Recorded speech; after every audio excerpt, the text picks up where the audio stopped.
মানুষ মানুষকে কষ্ট দিতে বেশি পছন্দ করে, তবে নীরব থাকা হচ্ছে পৃথিবীর সবচেয়ে বড় প্রতিশোধ। কিন্তু এটাই হচ্ছে পৃথিবীর সবচেয়ে কঠিন কাজ, যেটা কিনা মানুষ করতে পারে না। যদি এটা করতে পারতো তাহলে অনেকগুলো সম্পর্কই ভালো থাকতো। বিসমিল্লাহির রহমানির রহিম। আসসালামু আলাইকুম। আমি ইয়াসমিন আক্তার, ইয়াসমিনিয়া ব্লগে জানাচ্ছি সবাইকে স্বাগতম। দেশ ও দেশের বাইরে, কাছে বা দূরে, যে যেখান থেকে আমার ভিডিওটি দেখছেন বা দেখছেন না, আশা করি আলহামদুলিল্লাহ সবাই ভালো আছেন। আমরাও আলহামদুলিল্লাহ অনেক বেশি ভালো আছি।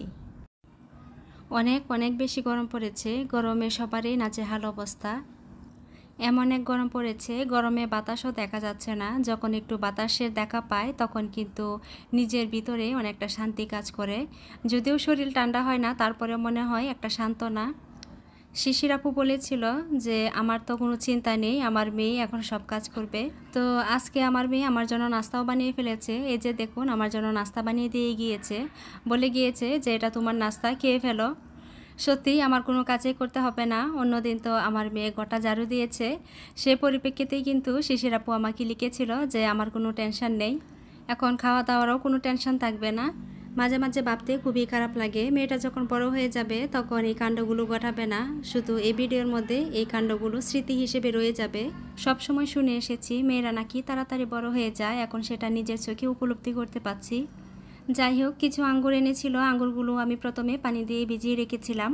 ভিজিয়ে রাখার পরও ভালো করে শুকিয়ে নিয়েছি। এখন একটি বক্সে রেখে ফ্রিজে রেখে দিয়েছি, কারণ আঙ্গুরগুলো খুবই তাড়াতাড়ি নষ্ট হয়ে যায়, সেজন্য ফ্রিজে রেখেছি। কারণ 1-2 দিনে তো আর খাওয়া শেষ হবে না। এখন হচ্ছে সকালবেলা, এতক্ষণ রাতের কাহিনী বলেছি। সকালবেলা উঠে গাছগুলোতে পানি দিয়ে দিলাম, তারপরে জুনানার জন্য অল্প নুডলস রান্না করলাম। এখন চলে এসেছি ছাদে, আর ছাদে একটা বরবটি হয়েছে। কয়েকদিন আগেও কিছু বরবটি হয়েছিল, সেগুলো নিয়ে রান্না করে গিয়েছি। এখন দেখলাম যে একটা বরবটি হয়ে আছে, সেজন্য নিয়ে নিলাম। টমেটোর কিছু বিচি ফেলেছিলাম, সেখান থেকে কিছু গাছ হয়েছে। যদিও এখন টমেটোর সিজন না, তারপরেও লাগানোর পরে খুব সুন্দর করে হয়েছে। দেখলাম যে ফুলও এসেছে, জানি না ফল হবে কিনা। অসময়ে টমেটোর গাছ লাগিয়ে ফল পেয়েছেন কিনা কেউ যদি জানেন তাহলে বলবেন। কেউ যদি নির্দিষ্ট করে বলেন যে ফল হবে তাহলে গাছগুলো রাখবো, আর যদি কেউ বলেন যে না ফল হবে না তাহলে ফেলে দিব, এখানে অন্য কোনো গাছ লাগাবো। কোনো একটি ভিডিওতে আপনাদের সাথে শেয়ার করেছিলাম, একজন আমাকে কিছু ছোটো মরিচের চারা দিয়েছিল, সেগুলো লাগানোর পরে কিন্তু কিছু গাছ মরে গিয়েছে, কিছু গাছ এখনও টিকে আছে, আর সেটা আপনাদের সাথে শেয়ার করলাম। ছাদে গিয়েছিলাম মুরগিকে খাবার দেওয়ার জন্য, গিয়ে দেখি একটি বরবটি হয়েছে, সেটাও নিয়ে আসলাম। আর এই ফাঁকে কয়েকটা গাছও আপনাদের সাথে শেয়ার করলাম। সকালে নাস্তা পানির কোনো ভিডিও আমি করিনি, সেজন্য শেয়ার করতেও পারিনি। আজকের সকালে নাস্তাটা একটু জোড়াতালি দিয়ে করেছি, সেজন্য আসলে শেয়ার করিনি। জুনাইনা একরকম খেয়েছে, আমি একরকম খেয়েছি, আপনাদের ভাইয়াকে একরকম করে দিয়েছি, সেজন্যই শেয়ার করিনি। শিশির আপুর ভিডিও দেখার সময় শিশির আপু বলছিল যে সকালে নাস্তাটা ওনার কাছে খুব ঝামেলা মনে হয়। আমার কাছেও সকালে নাস্তাটা অনেক বেশি ঝামেলার মনে হয়। তারপরেও তো খেতে হবে, খাওয়াতে হবে। সকালে নাস্তাটা আলহামদুলিল্লাহ কোনোভাবে করে নিয়েছি। এখন চলে এসেছি রান্নাঘরে। আজকে এই প্রথম আমি তেহারি রান্না করছি। রাঁধুনি তেহারি মশলাটা যেটা আছে সেটা দিয়ে রান্না করব, আমি কোনোদিন এটা দিয়ে রান্না করিনি। তো রান্না করার জন্য আমি প্রথমে তেলের মধ্যে কিছু পেঁয়াজ কুচি দিয়ে দিয়েছি, আর আমি এখানে সরিষার তেল দিয়ে রান্না করছি। তারপর এতে গরম মশলা দিয়েছি, আর এখানে অল্প পরিমাণ গরম মশলা দিয়েছি, যেহেতু রাঁধুনির মশলার মধ্যেই সব কিছু থাকবে। তারপরে আদা রসুন দিয়ে আমি হালকা কষিয়ে মাংসগুলো দিয়ে দিয়েছিলাম। তারপরে দিয়ে দিয়েছি রাঁধুনি তেহারি যে মশলাটা আছে সেটা। দেওয়ার পরে আমি ভালো করে কষিয়ে নিয়েছি। আমার কষানো কিন্তু মোটামুটি হয়ে গিয়েছে। এ পর্যায়ে এসে আমি পানি দিয়ে দিব, পানি দিয়ে ঢাকনা দিয়ে ঢেকে দিব। এখন চলে আসি সেই পুরনো একটি কথা আপনাদেরকে স্মরণ করিয়ে দিতে। এখন পর্যন্ত যারা আমার ভিডিওতে একটি লাইক দিতে ভুলে গিয়েছেন, প্লিজ এই ভিডিওতে একটি লাইক দিয়ে দিবেন। আপনাদের একটি লাইক পরবর্তী একটি ভিডিও বানাতে আমাকে অনেক বেশি উৎসাহিত করবে। তেহারি রান্না করছি দুপুরের জন্য, তো রাতের জন্য তো কিছু রান্না করতে হবে। রাতের জন্য আমি এখানে ছোটো মাছ রান্না করব, সেজন্য আমি এখানে বেগুন আর জাম আলু কেটে নিয়েছি। তরকারিটা কষাবো, তবে তার আগে আমি সব কিছু দিয়ে নিব। আমি তরকারির মধ্যে দিয়ে দিয়েছি লবণ, হলুদ গুঁড়া, মরিচ গুঁড়া, ধনিয়া গুঁড়া, তেল, পেঁয়াজ কুচিও দিয়ে দিয়েছি। দিয়ে আমি হাত দিয়ে ভালো করে মাখিয়ে নিচ্ছি। গরুর মাংস, ছোটো মাছ এগুলো কিন্তু হাত দিয়ে মাখিয়ে খেলে খুবই ভালো লাগে। আমি ভালো করে সব কিছু মাখিয়ে নিচ্ছি। ভালো করে মাখানোর পরে আমি এখন মাছগুলো দিয়ে নিচ্ছি, কারণ মাছগুলো দিলে এত ভালো করে মাখাতে পারবো না। মাছগুলো দেওয়ার পরে আমি আলতো করে মাখিয়ে নিচ্ছি। মাখানোর সময় কড়াই তো দৌড় দিচ্ছিল, আর আমি তাকে আটকাচ্ছিলাম। যতই দৌড় দেওয়ার চেষ্টা করুক কোনো লাভ হবে না। আমি ভালো করে মাখিয়ে ঝুঁকিয়ে ঢাকনা দিয়ে ডেকে দেব। মাখানোর পরে আমি হাতটা ভালো করে কড়াইয়ের মধ্যেই ভালো করে মুছে নিচ্ছি। তো তরকারিটা হতে থাক, তার ভিতরে আরেকটি কথা আপনাদেরকে স্মরণ করিয়ে দিচ্ছি। এখন পর্যন্ত যারা আমার চ্যানেলটিকে সাবস্ক্রাইব করেননি, আমাকে ভালোবেসে আমার পাশে যদি থাকতে চান, আমার এই ছোট্ট পরিবারের সদস্য হতে চান, আর আমার কোনো কাজ বা কথা আপনাদের কাছে যদি একটু হলেও ভালো লেগে থাকে, তাহলে প্লিজ আমার চ্যানেলটিকে সাবস্ক্রাইব করে নেবেন। পাশে থাকা অল অপশনটা অবশ্যই অন করে নেবেন। এতে করে পরবর্তী কোনো ভিডিও আপলোড করলে তার নোটিফিকেশান আপনার কাছে পৌঁছে যাবে, আর আপনি চাইলে সময় সুযোগ মতো আমার ভিডিওগুলো দেখে নিতে পারবেন। আর এই কাজগুলো যারা অলরেডি করে ফেলেছেন তাদেরকে জানাচ্ছি অসংখ্য অসংখ্য ধন্যবাদ।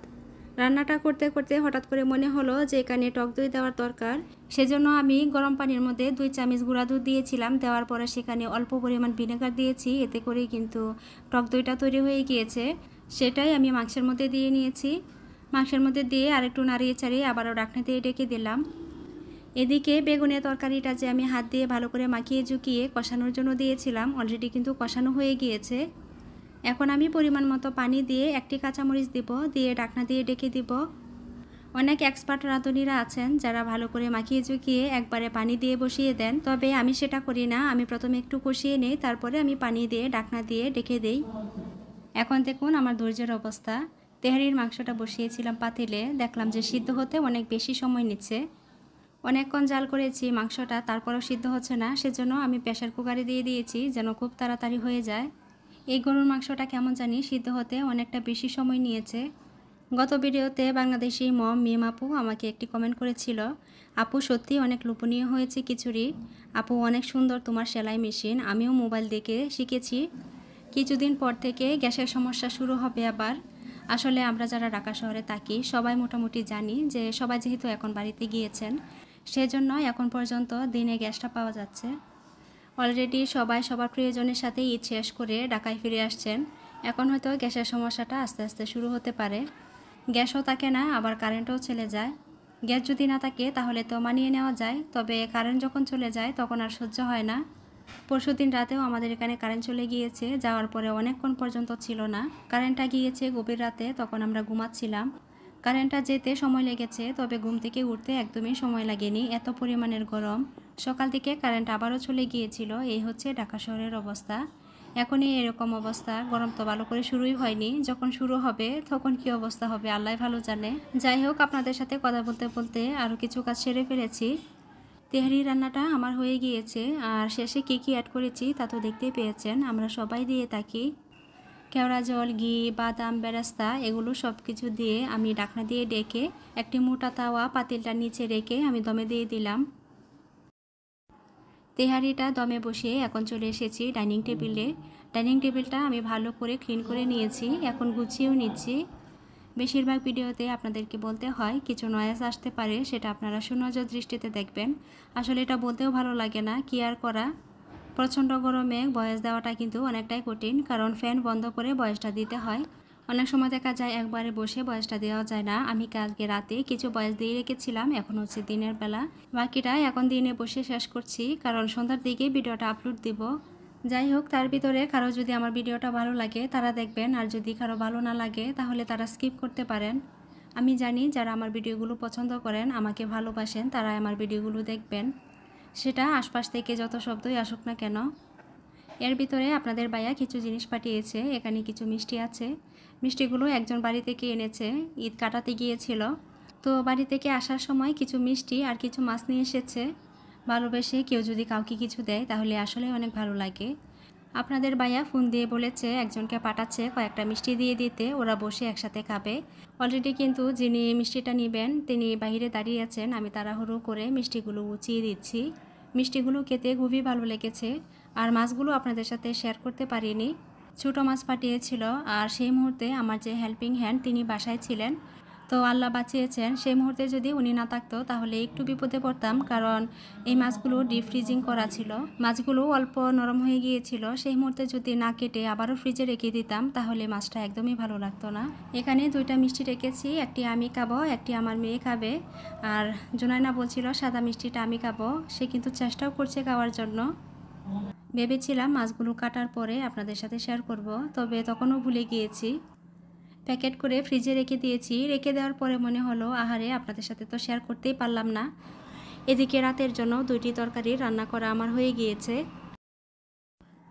যাই হোক, দুপুরের পরে ক্যামেরাটা আর অন করে নিই, কোনো কাজকর্ম আপনাদের সাথে শেয়ার করে নিই। এখন হচ্ছে সন্ধ্যার পরে। ঈদ উপলক্ষে জোনানার পুপি জোনানাকে এই ব্যান্ডটা গিফট করেছিল।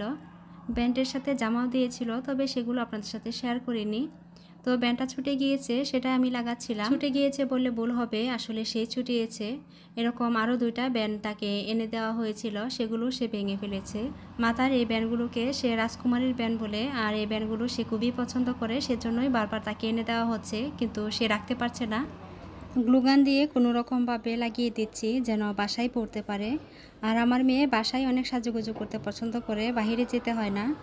ঠিক করে তো দিচ্ছি, দেখা যাবে 1-2 বার পরবে, পরে আবার ছুটিয়ে ফেলেছে, নয়তো কোথাও ভেঙে ফেলেছে। কথা বলতে বলতে ভিডিওর শেষ পর্যায়ে চলে এসেছি। এখন আপনাদের কাছ থেকে বিদায় নিয়ে নিব। আশা করি ভিডিওটি সবার কাছে একটু হলেও ভালো লেগেছে। সবাই সুস্থ থাকবেন, ভালো থাকবেন, নিরাপদে থাকবেন, আমার জন্য দোয়া করবেন, বেশি বেশি করে পানি খাবেন, বাচ্চাদেরকে বেশি পানি খাওয়ানোর চেষ্টা করবেন, কারণ তারা তো সবসময় খেলাধুলা করে, ঘাম বেশি হয়। যাই হোক, ভিডিওটি এই পর্যন্তই। সবাই ভালো থাকবেন। আল্লাহ হাফিজ। আসসালামু আলাইকুম।